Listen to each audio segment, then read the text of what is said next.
You wanted the best. You've got the best podcast. The hottest podcast in the world. The Chris Voss Show, the preeminent podcast with guests so smart you may experience serious brain bleed. The CEOs, authors, thought leaders, visionaries, and motivators. Get ready. Strap yourself in.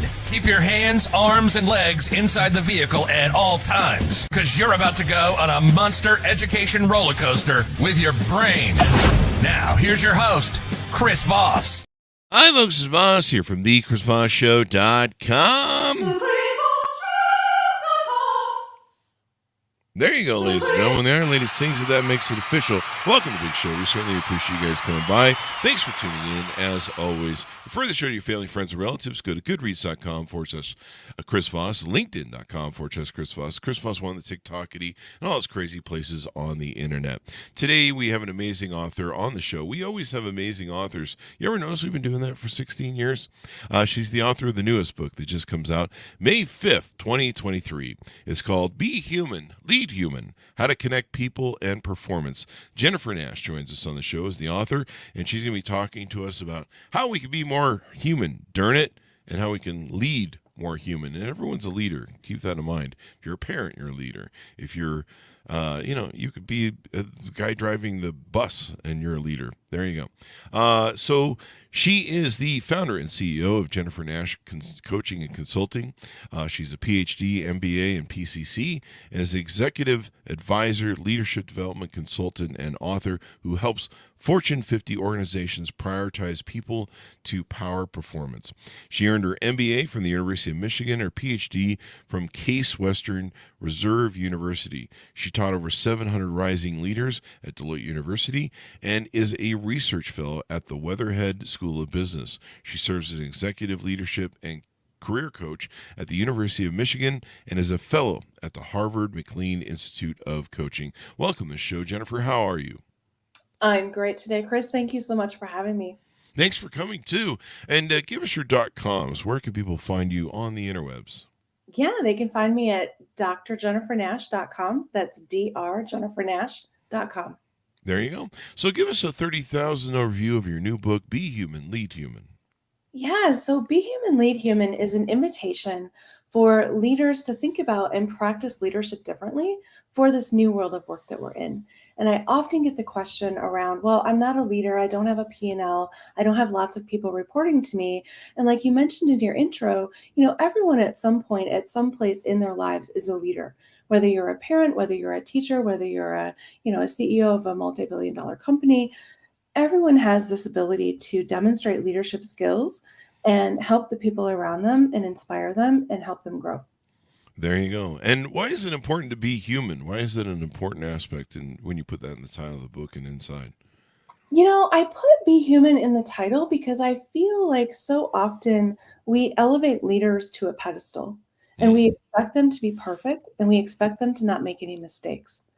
And, the reality couldn't be further from the truth. And when leaders allow themselves to be human, they allow everyone else around them to be human as well. Definitely. It's you're right. Sometimes there's that kind of whole ivory tower sort of effect of being leaders. It seems like a lot of leaders nowadays are embracing servant leadership and, they're spending more time with people. They're spending more time monitoring their corporations. I was watching, I think it was the CEO of HP, how he goes throughout his day, and he spends a lot of his day mobile, and he spends his time meeting people on the front line, meeting customers in the lobby, wandering about his organization, shaking hands, basically touching base with people, and finding out, listening, and most of his is what I saw. I don't know if he was doing it for show in the video, but most of what I saw was he was listening. And so he was going around asking people questions and listening to people's thoughts and inputs. He wasn't going around barking orders at people and giving stump speeches, which I thought was really interesting because, the fact that he would listen and have empathy with people, that gets around. It does, and what we're seeing right now is we're seeing a shift in the role of a leader, right? Mm-hmm. Traditionally, the leader was command and control. They barked orders. They told people what to do. They micromanaged. And to some extent, we still have leaders who do that today. Mhm. But we're seeing that the role of a leader is really shifting from that old outdated model to a role of a facilitator, to a role of a coach, to a role of somebody who, actively listens and seeks input from not only internal stakeholders but external stakeholders, gathering the voice of that customer to really have their finger on the pulse and understand what is going on. There you go. It's really interesting, the journey there. So tell us a little bit about your upbringing, history. What got you into this field? What made you become a coach and consultant, and of course, lead up to write this book? Yes, well, I have spent most of my life in two different worlds. So I've spent it partly in the arts and dance and music kind of space where I had a formal education growing up, and then as I got into the business world, I used my foreign languages to you know sort of make that segue into business. And it was a little confusing to me. I didn't have necessarily that background, so I didn't understand why people were acting the way they did in the workplace, and what were the motivators and drivers for that behavior that I really didn't understand. And so it led me to really spend a lot of time observing and trying to make sense of this world that I was in, because I grew up with an arts and a music and a dance background. So fast forward about 16 years, and I was working in a very large company, and I had a leader who, for the first time in my career, made me feel like I was seen and that I was valued, not just for the work output that I could provide, but as a human being. And, Mm. that was so novel to me at the moment, Chris, that like I still vividly remember that to this day. And I tell that story in the book in a lot more detail. And so that experience really made me want to understand, why are there not more leaders like that? Why do we not have leaders who are maximizing that side of the equation to help people perform at their best? And then in turn, the organization will be successful. So that's why I wrote the book, to help people figure out how they can be leaders who bring out the best in others and who can maximize performance on individual and organizational dimensions. There you go. Now it looks like you did a lot of interviews of different leaders in your book. I did. I did. I interviewed over 400 people for this book. Holy crap, that's a lot of Yes. people. Yeah, I'm I'm there's a lot of people. I'm seeing Alan Mullally of Mhm. CEO of Ford, Yep. and a lot of great names here. Yeah. Yeah, Alan actually wrote the foreword for my book. Oh, Uh, did he really? and there's a story about Alan that I kick off the book with. So if your listeners are interested, they're welcome to go check that out. I have a free download of the chapters at my website. Oh, there you go. People can check that out. So what were some of the surprising stories or insights maybe that you can tease out on maybe some of the interviews you did? hmm so there's so many. I think one of the ones that instantly comes to mind is the story about a gentleman who was working. He's a military person, and he was going onto an aircraft carrier, and he noticed that the environment on that aircraft carrier was just toxic. Hmm. And he did some digging to find out why that was. And then they had a leadership change on the aircraft carrier, and somebody new came in.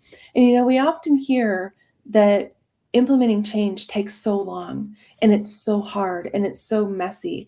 Well, this new leader that came onto the aircraft carrier was able to implement change within 90 days on that Hmm. aircraft carrier with 3,500 people.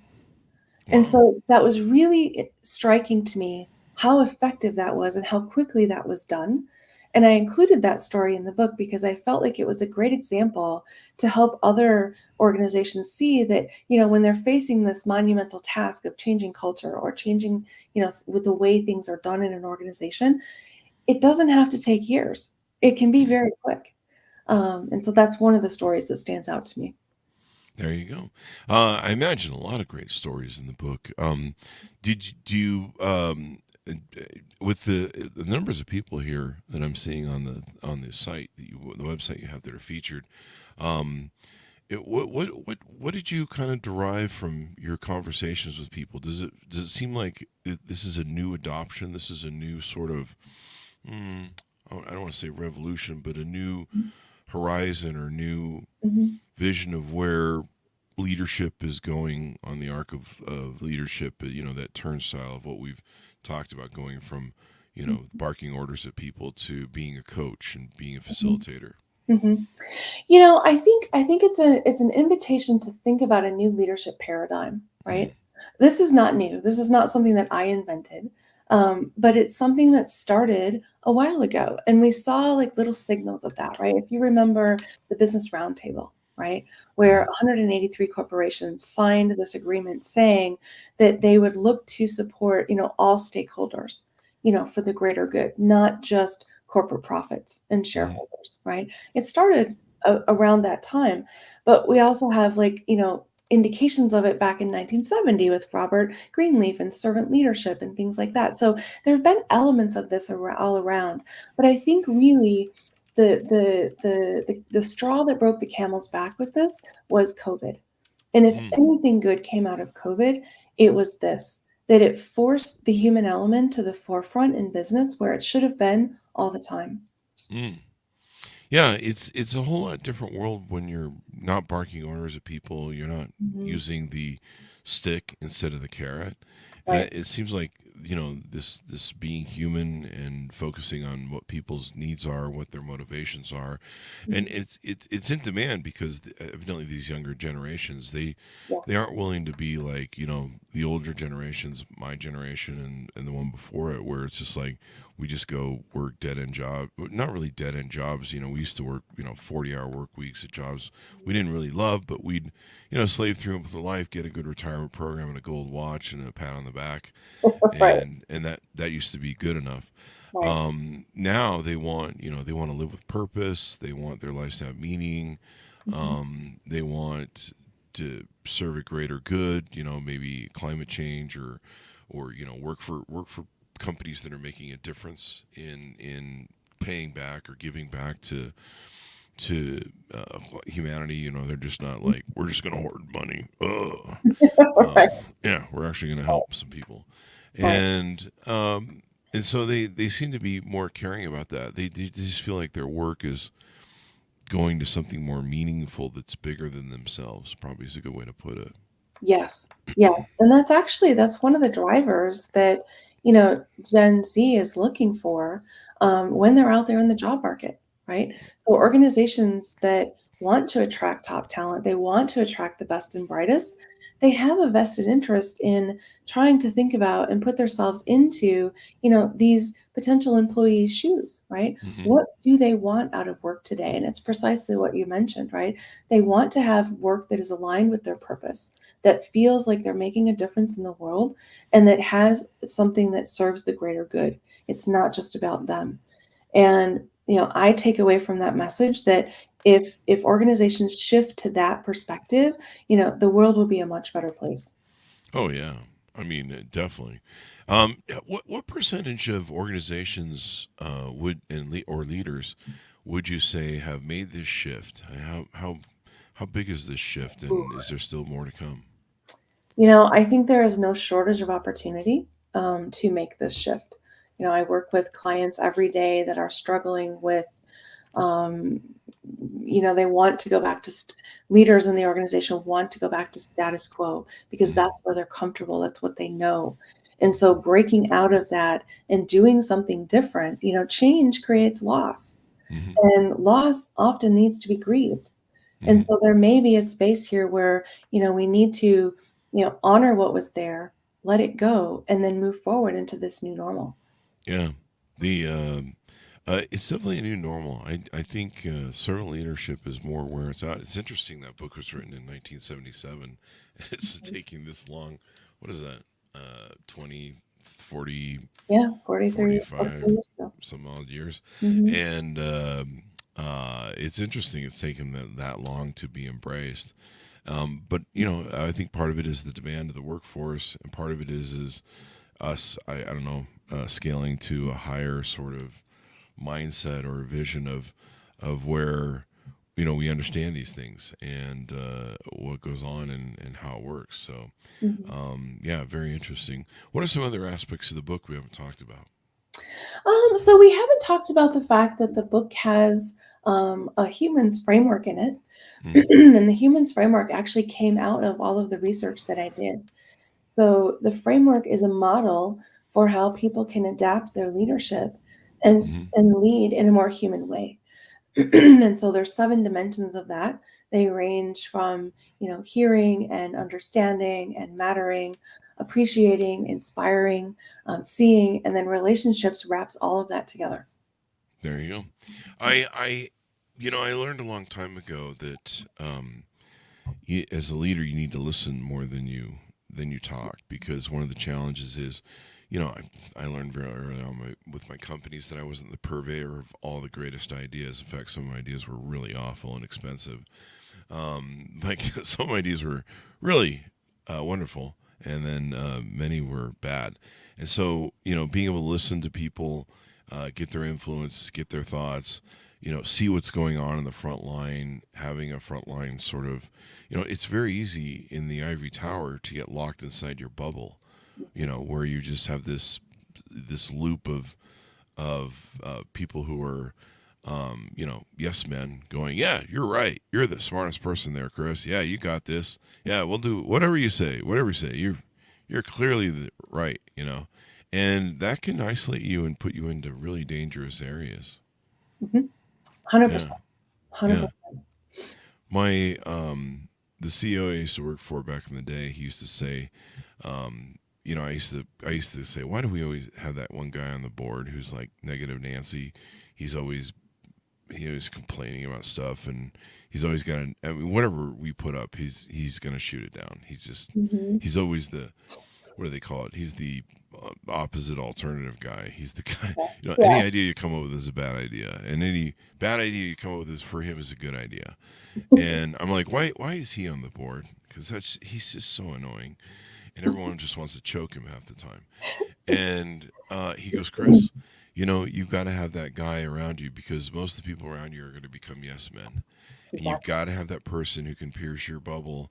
And he goes, yeah, that guy is not right most of the time. Mhm. He goes, but when he's right, he's dead on. He's going to save you millions. Mhm. So you've got to listen to him, because when he's right and everyone else is wrong, he's the canary in the coal mine. He's the one who's going to tip you off that something is bad. So Mhm. yeah. Yeah. Yeah, it's so important as a leader, to have that diversity of perspective around you. And when you're the leader, nobody wants to tell you the truth because they don't want to be shot, right? They don't want to be the Yeah. messenger that gets killed. And Yeah. so if you can rise above that and know that, like, if you surround yourself with people that can provide you those different perspectives, even when it's hard to say, the truth or what's really going on, that will help you get so much further. There you go. But you Uh, need to put your ego aside to do that. Now, how much more effectiveness? I'm noticing something on your website that talks about this in your executive coaching section, that Mhm. talks about how there's an increase of effectiveness in changing from uh, these old style models of business to Mhm. servant leadership and being more human. Tell us Mhm. about how that works and how it becomes more effective. The best example I can give your listeners of that, Chris, is the example of Alan Mulally at Ford Motor Company, right? So when Hmm. Alan came in 2006, things were very, very tough. The economy was not doing well. The company was losing $17 billion, and stock price was basically in the toilet. Hmm. And so by the time he left, 8 years later, stock price had risen 1,837%. Wow. Now, I don't know of any other company that has done that kind of return using this kind of, working together or, human leadership kind of approach. But for people who say this is fluffy, it's woo woo, it's never going to work, all I point you to is, the evidence shows otherwise. Hmm. There you go. I mean, it really does. I mean, you tap into the spirit and humanity of people, Mhm. and that's when you get the most value. One thing I Yeah. recognized when I was very young, I grew up with Russia and the USSR and the Soviet bloc, and when I was a kid, I would analyze, like, okay, why are the Soviets not better than us, or maybe they are better than us. Maybe communism is a better way. And so I would sit and look and compare the two models of governance. But it's also when you look at the two models of our democracy and freedom, as opposed to living in a world where they shoot you if you try to leave, Mhm. because it's so great there. Why would you want to leave? So if you try to leave, we shoot you.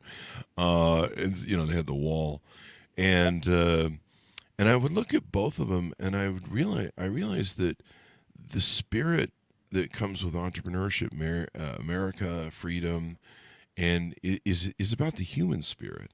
And I think Mhm. our authors talk about that in the Constitution, or at least in the Federalist Papers, and that's what they imply. I think in the Constitution, Mhm. and it's giving it's not putting a limit on the reach of what the human spirit, the human idea, the power of the mind can do with freedom to Mhm. do so. And then I looked at, in Russia, like in Russia, it doesn't matter if you want to excel, if you want to be an entrepreneur. It doesn't matter if you, or at least not in the old Soviet USSR, everyone got the same paycheck no matter what you did. Mhm. Everyone stood in bread lines no matter what you did. And unless you worked in the party, I suppose, or for the FSB. But it was basically a cap on the human spirit because you're basically told, hey, why work harder or do anything more? You just get paid the same. So fuck it, just give up and go about your life. Yeah. And so the human spirit, when it's tapped into, Mhm. when it's feels like it can operate at its highest level inside of a corporation, it's just not some sort of enslaved thing where no matter how hard I work, no matter how I care, no one listens, no one cares what I think. Mhm. So why should I? Yeah, and that's exactly right, right? Mhm. People don't care until they know how much you care. Yeah. And the people say that all the time, but it's so true. I think one of the things that is so interesting with this approach is that, it really relies on intrinsic motivators, right? That's Hmm. the secret to this approach. If you can understand what motivates someone and you can infuse that into the work that they do, right? So you're doing a little bit of job crafting, you're doing a little bit of customization, for each person to what they need. Hmm. That is the sustainable fire that gets them out of bed in the morning and it gets them excited about the work that they're going to do because it ties into something that is so important intrinsically for them that they can't help but not want to do it. There you go. So, How to get them fired up. So talk mhm. to us about what you do with your executive coaching clients that you work with, in case there's prospective clients out there, listening, and they're like, how do you, what is the sort of work you do in an overview? Mhm. Yeah, so from an executive coaching standpoint, I work with leaders to help them get to the next level, right? So I help them Hmm. improve their performance.